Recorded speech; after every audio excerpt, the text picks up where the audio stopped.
Yang dulu beli Mas Antam, sekarang banyak yang pindah ke lain hati seperti ke Logam Mulia UBS, Emasku, dan Logam Mulia Raja Emas Indonesia. Ini dia alasan banyak orang yang pindah ke lain hati karena malas investasi di emas antam. Nah, yang pertama itu buybacknya sesuai dengan tahun produksi. Nah, kalau misalkan kamu jual emas antamnya di toko-toko perhiasan biasa, kebanyakan toko perhiasan itu buybacknya disesuaikan dengan tahun produksi antamnya.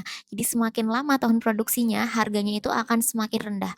Sedangkan untuk emas itu dia adalah investasi jangka panjang. Jadi kalau misalkan kita simpan emasnya dalam jangka tahunan yang panjang, semakin lama disimpan berarti harganya akan semakin turun dong. Lalu buat apa kita investasi kalau semisalkan rugi banyak? Nah, sedangkan kalau untuk merek yang lain, itu dia tidak ada tahun produksinya. Jadi untuk buybacknya itu hanya ada satu buyback disesuaikan dengan gramasinya.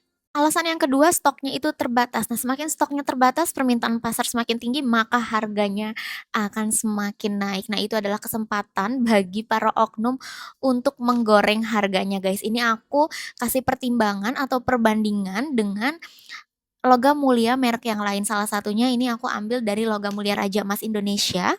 Ini aku kasih di sebelah sini untuk tabelnya ya.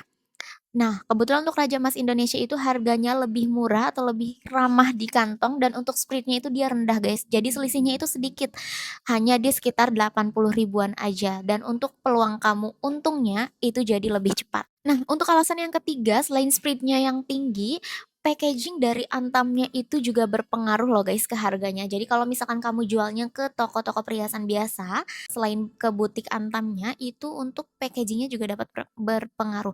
Kayak misalkan sertifikat Antamnya kegores, rusak, patah, atau bahkan bentuknya sudah tidak sempurna. Nah, itu harganya akan berpengaruh sekali, bahkan harganya bisa diturunkan jauh. Nah, itulah beberapa hal yang bikin kita itu males untuk investasi di Antam, karena kita kan investasinya investasi emasnya, bukan investasi packagingnya. Nah, kalau kamu masih setia di Antam atau mau beralih ke merek yang lain nih? Komen di kolom komentar ya.